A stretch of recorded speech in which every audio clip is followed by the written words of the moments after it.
Hello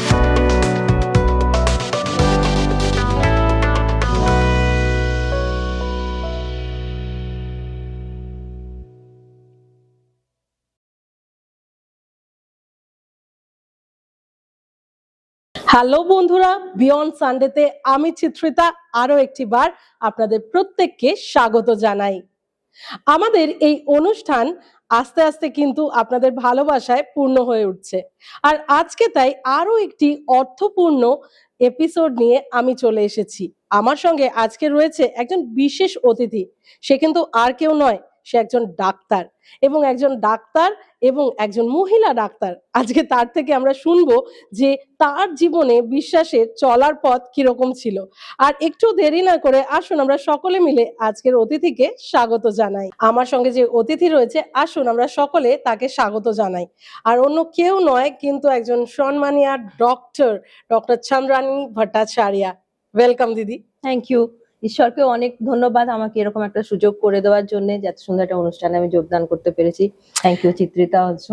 একদম। আর আজকে আমার দর্শক বন্ধুরা ভাবছে যে কি ব্যাপার, বিয়ন্ড সানডেতে হঠাৎ করে কোনো পাস্টার আসেনি, চার্চের কেউ নয়, কিন্তু কাকে নিয়েছে? ডক্টরকে। তাহলে কি আজকে আমাদের টপিকটা অন্য হয়ে যাবে? কিন্তু নয়, কিন্তু ডাক্তারও যে ঈশ্বরে বিশ্বাস করেন সেই গল্পই আজকে আমরা শুনবো। আমি দিদি জানতে চাই, আমার ভিউয়াররাও জানতে চাই, আমি শিওর, যে তোমার ফেথ জার্নি কিভাবে শুরু হয়? আমি বেশ কিছু বছর হলো ঈশ্বরের সঙ্গে আমার জার্নি শুরু হয়েছে। 2018 সালে আমার সঙ্গে তার প্রথম পরিচয়, এবং 2019 সালের এক পূর্ণ শুক্রবার গুড ফ্রাইডের দিন আমি প্রথম অ্যাসেম্বলি অফ গড চার্চের বাংলা শাখায় আসি এক সার্ভিস অ্যাটেন্ড করতে, এবং সেটা আমার কাছে একটা লাইফ চেঞ্জিং এক্সপিরিয়েন্স ছিল। তারপর থেকে আমাকে আর ঘুরে তাকাতে হয়নি, এবং ঈশ্বরের সঙ্গে সেই পথ চলা আজও কন্টিনিউ রয়েছে, এবং আমার যতদিন আমি জীবিত থাকবো এবং বিয়ন্ড তিনি সর্বদাই আমার সঙ্গে থাকবেন। আজকের আমাদের টপিক রয়েছে ফেথ বিয়ন্ড ফ্যাক্টস, আর সেই বিষয়ে তো আমরা আলোচনা করবই, কিন্তু তার আগে আমি বিশেষ করে জানতে চাই যে একজন নারী হিসাবে আমাদের সমাজের উপরে অনেক রকম প্রেশার আমাদের উপরে দেওয়া হয়, যে একজন নারীকে তাকে মাও হতে হয়, তাকে কারো স্ত্রীও হতে হয়, আর তার সঙ্গে এত রেসপন্সিবল একটা প্রফেশন ডাক্তারি, আর তার সঙ্গে তুমি গাইনি ডিপার্টমেন্টে রয়েছো, সেখানে প্রচুর বাচ্চাকে তুমি হয়তো এই পৃথিবীর আলো দেখাও, এবং সেখানে প্রত্যেকটা জায়গায় একটা ডিমান্ড থাকে না যে পারফেক্ট তোমাকে ফিট হতে হবে, ডাক্তার হিসাবেও তোমাকে ভালো করতে হবে, মা হিসাবেও ভালো করতে হবে। তোমার জীবনের এই জার্নিটা, এই দিকটা কিরকম ছিল? একজন ডাক্তার হওয়ার সঙ্গে সঙ্গে আমি একজন মাও, এবং এই দুটো দায়িত্ব পালন করতে গিয়ে আমি অনেক আগে, ঈশ্বরকে জানার আগে বিশেষ করে, আমি ভীষণ স্ট্রেসড আউট হয়ে যেতাম। কারণ সমাজ আমাদের কাছ থেকে এমনটাই দাবি করে যে আমরা প্রত্যেকটা রোল যেন একদম নিখুঁতভাবে পালন করি, কিন্তু সত্যি করে রিয়েল ওয়ার্ল্ডে এটা সম্ভব হয় না, কারণ আমরা সবাই মানুষ এবং আমাদের সকলেরই বেশ কিছু লিমিটেশনস আছে। তো এই যে লিমিটেশনস এবং এই পূরণ করতে না পারা, প্রত্যাশা পূরণ করতে না পারা, এটা আমার ওপরে রীতিমতো একটা স্ট্রেস ক্রিয়েট করতো, যেটা থেকে আমি অনেক সময় মানসিক অবসাদে ভুগতাম। তাছাড়া ভবিষ্যৎ নিয়েও বেশ চিন্তায় থাকতাম, বিশেষ করে মেয়ের ভবিষ্যৎ নিয়ে, আমার ভবিষ্যৎ নিয়ে, সবকিছু নিয়েই একটা বেশ টালমাটাল একটা পরিস্থিতির মধ্যে আমি ছিলাম। কিন্তু ঈশ্বরকে যখন থেকে আমি জানলাম, খ্রিস্টকে যখন থেকে আমি জানলাম, তার উপরে আমি ডিপেন্ড করতে শুরু করলাম, তার উপরে আমি ভরসা রাখলাম, আমার জীবন কিন্তু ধীরে ধীরে অনেকটাই বদলাতে শুরু করলো, এবং আমি এখন অনেক স্টেবল অবস্থায় আছি, এটাই আমি বলতে চাইবো। আমি তোমার থেকে আরো জানতে চাইবো, যেহেতু ছোটবেলা থেকে আমরা একটা বাঙালি কালচারের মধ্যে বড় হই, যখন আমাদেরকে শেখানো হয় যে ঈশ্বর তিনি পবিত্র, এবং তার কাছে যেতে গেলে আমাদেরকে স্নান করে পূজার ডালি সাজিয়ে কোনো একটা পার্টিকুলার জায়গাতে যেতে হবে, এবং অনেক সময় সেখানে মেয়েদের ক্ষেত্রে অনেক রোক টোক লাগানো হয় যে তুমি এই সময় যেতে পারবে না, ওই সময় যেতে পারবে না, এবং সেটা তো আমার মানসিক অবসাদ বা আমার মানসিক সমস্যা তো সবসময় সেটা বুঝে আসবে না, সেটা বিভিন্ন সময়ে আসে, এবং বিভিন্ন সময় যখন ঈশ্বরের কাছে যেতে আমাদেরকে বাধা সৃষ্টি করা হয়, আমরা কানেক্ট করতে পারি না, সেটা একটা কালচার। কিন্তু আবার মণ্ডলীর মধ্যে বা গির্জার মধ্যে আমরা দেখি যে সবার জন্য ডোর ওপেন, তুমি যে কোনো জায়গা থেকে যে কোনো পরিস্থিতিতে তুমি আসতে পারো, এবং তার সাথে একটা ব্যক্তিগত সম্পর্ক ঈশ্বরের সাথে আমাদের তৈরি হয়। এই ধরনের এক্সপিরিয়েন্স কখনো তোমার হয়েছে? হ্যাঁ, অবশ্যই হয়েছে। এটা আমার কাছে একটা, বলতে গেলে এটা একটা খুব গুরুত্বপূর্ণ ব্যাপার যেটা তুমি বললে, এটা আমার ভীষণ ভালো লাগে। যে ঈশ্বরের কাছে আসতে গেলে বা যিশুর কাছে আসতে গেলে আমাকে সব সময় পারফেক্ট হয়ে আসতে হয় না, এবং আমাকে কোনো বিশেষ বিশেষ পোশাক আশাক পরতে হয় না, অথবা কোনো নিষিদ্ধ কোনো দিন নেই যখন আমি তার কাছে আসতে পারবো না, অথবা কোনো যে বিশেষ ধরনের ফল ফুল এসব নৈবেদ্য সাজিয়ে আমাকে প্রিপারেশন নিয়ে আসতে হবে, এরকম কোনো রেস্ট্রিকশন নেই। এই ব্যাপারটা আমার কাছে অত্যন্ত আনন্দের একটা ব্যাপার। যখন আমি যে পরিস্থিতিতেই থাকি না কেন, আমি সব সময় তিনি আমার প্রেমময় পিতা, তার কাছে আমি সব সময়তেই আমার দরখাস্ত রাখতে পারি। এটা আমার কাছে একটা অত্যন্ত গুরুত্বপূর্ণ এবং খুবই ভালোবাসার বিষয়, কারণ আমি জানি যে ঈশ্বর তিনি সর্বদাই তার দুই বাহু প্রসারিত করে রেখেছেন আমার যে কোনো প্রবলেমে, আমার যে কোনো পরিস্থিতিতে আমি যেন তার কাছে গিয়ে উপস্থিত হতে পারি। তো এটা সত্যিই খুব সুন্দর লাগে আমার এই জিনিসটা, এবং ভীষণ নতুন আর একটা ডিফারেন্ট এক্সপিরিয়েন্স। আর ডক্টর, যেহেতু আজকে আমরা তোমাকে পেয়েছি আর বিভিন্ন জিনিস নিয়ে আমরা জানতে চাই, সময় সীমিত কিন্তু তার মধ্যেও আমার পরবর্তী প্রশ্ন তোমার কাছে থাকবে যে আমি ব্যক্তিগতভাবে তোমাকে দেখেছি সার্জারির আগে তুমি প্রার্থনা করো, এবং অনেক সময় অনেক ডাক্তারের মুখেও শুনি যে তারা বলে যে আমার ভাগটা আমি করেছি, বাকিটা ঈশ্বরের হাতে, ঈশ্বরের উপর ভরসা রাখুন। এটা থেকে আমার মনে একটা প্রশ্ন রয়েছে যে আদেও এই ডাক্তারি প্রফেশনে থাকা অবস্থাতে কতটা আমরা ঈশ্বরের উপর ডিপেন্ড করি, আর কতটা আমরা ঈশ্বরের এই কথাটা বলি নিজেদের দায়িত্ব এড়াবার জন্য বা নিজেদের অনেক সময় হয়তো কোনো গাফিলতিকে এড়াবার জন্য। তোমার কি মনে হয় এই বিষয়ে?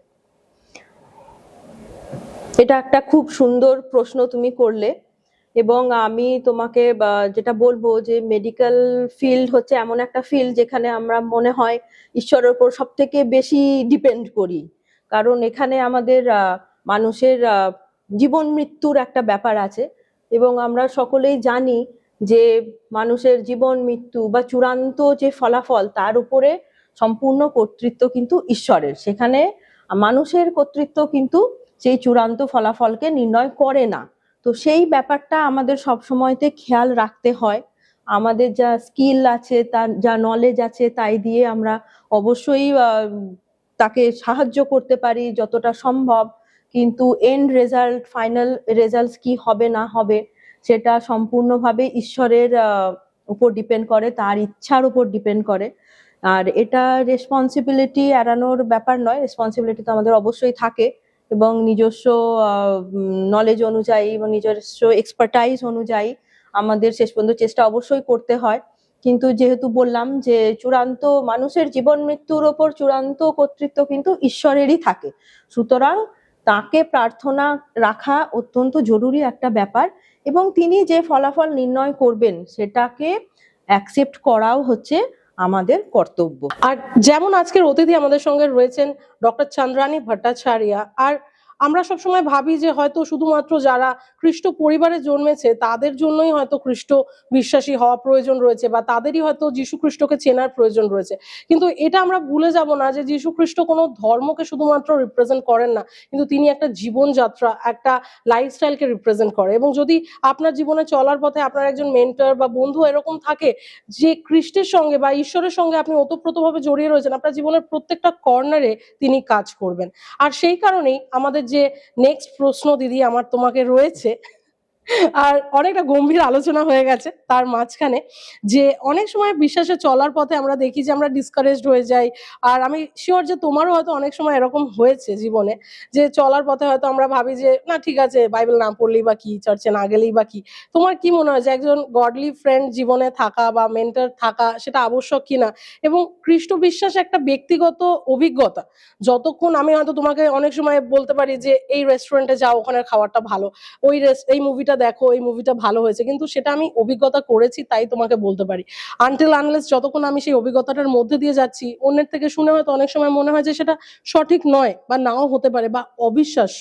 কিন্তু আমি তোমার থেকে জানতে চাইবো যে প্রত্যেকটা মানুষের কি জীবনে একবার যীশু খ্রিস্টকে অভিজ্ঞতা করা উচিত? হ্যাঁ, অবশ্যই আমার ব্যক্তিগতভাবে মনে হয় যে প্রভু যিশুকে সকলেরই জীবনে একবার হলেও উপলব্ধি করার প্রয়োজন রয়েছে, কারণ তাহলেই আমরা বুঝতে পারবো যে উপলব্ধি করার আগে আমরা কি রকম ছিলাম এবং উপলব্ধি করার পর আমাদের জীবন কতটা পরিবর্তিত হয়েছে।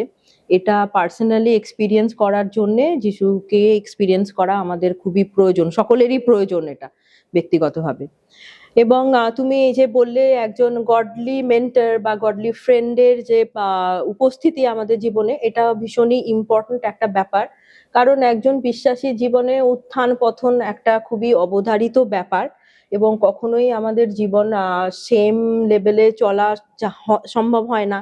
অনেক সময় অনেক ঘটনা তে আমাদের বিশ্বাস হয়তো একটু টালমাটাল হয়, সেটাও স্বাভাবিক ব্যাপার, সেটা কোনো দোষের কিছু নয়, এটা হতেই পারে।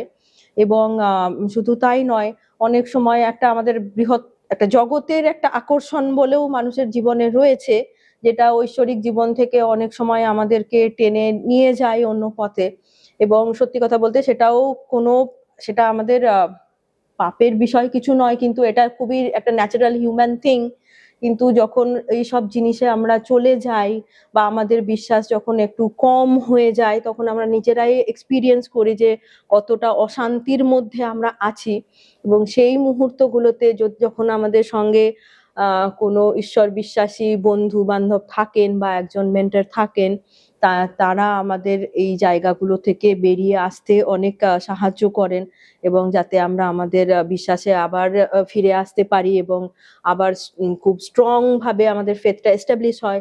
সেক্ষেত্রে তাদের ভূমিকা আমাদের জীবনে ভীষণই ইম্পর্ট্যান্ট, অপরিহার্য ভূমিকা।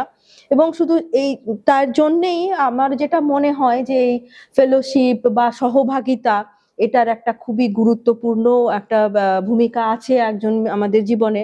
না হলে আমরা অনেক সময়তে এই বিশ্বাসের পথ থেকে একটু সরে যাই, যেটা সব থেকে বেশি ক্ষতিকর আমাদের নিজেদের জন্য, আর কারোর জন্যই নয়।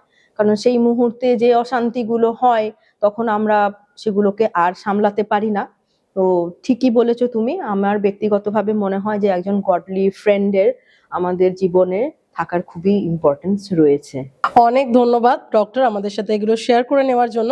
কিন্তু এই সময় শেষ করবার আগে তোমার থেকে বিশেষ করে জানতে চাইবো, আমাদের অনেক ভিউয়াররা রয়েছে যারা হয়তো তোমাকে দেখে ভাববে যে তারা হয়তো তোমার সাথে কনসাল্ট করতে চায় বা তারা হয়তো তোমাকে দেখাতে চায় বিশেষ করে।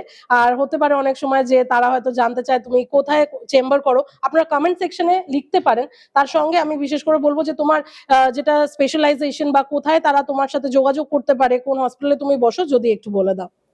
হ্যাঁ, আমি প্রাইভেট প্র্যাকটিশনার, আমি একজন গাইনোকোলজিস্ট। বেশ কিছু চেম্বারে আমি বসি। যেমন আমাদের এখানে কাছাকাছি চার্চি উল্টো দিকে আছে মৌলিকবাজারে নিওটিয়া হসপিটাল, তাদের ক্লিনিক রয়েছে, সেখানে আমি বসি। তার সঙ্গে সাদার্ন অ্যাভিনিউতেও আছে আমার ক্লিনিক, ক্লিনিক, সেখানেও আমি বসি। আবার সিএমআরআই এর অপোজিটেও আমাদের নেক্সা কেয়ারে আমার ক্লিনিক আছে, সেখানে আমি অ্যাভেলেবেল আছি। থ্যাংক ইউ আরো একটিবার আজকের এই ব্যস্ততম সময় থেকে চেম্বারের মাঝখানে এসে আমাদের চার্চে এই বাইটটা দেওয়ার জন্য, এবং বিয়ন্ড সানডে যে অনুষ্ঠানটা রয়েছে, আপনাদের ভালোবাসায় আমরা কিন্তু এগিয়ে যাচ্ছি, আর আপনারা কিন্তু একটি বৃহৎ পরিবারের সদস্য হচ্ছেন। আর আমি বলবো যে অনেক বন্ধুরা রয়েছেন যারা সাবস্ক্রাইব না করে আমাদের অনুষ্ঠানটাকে দেখছেন, আর অনুরোধ করব যে আপনারা সাবস্ক্রাইব করুন আমাদের চ্যানেলটিকে, কমেন্ট করুন আরো বেশি বেশি করে, যাতে আমরা এনকারেজমেন্ট পাই, যাতে আরো ভালো ভালো গেস্টদেরকে আমরা নিয়ে আসতে পারি আর তাদের মুখ থেকে শুনে নিতে পারি ঈশ্বর কিভাবে তাদের জীবনে কাজ করছে। ততক্ষণ পর্যন্ত ঈশ্বর আশীর্বাদ করুক, ঈশ্বরের সুরক্ষাতে আপনারা থাকুন, ভালো থাকবেন।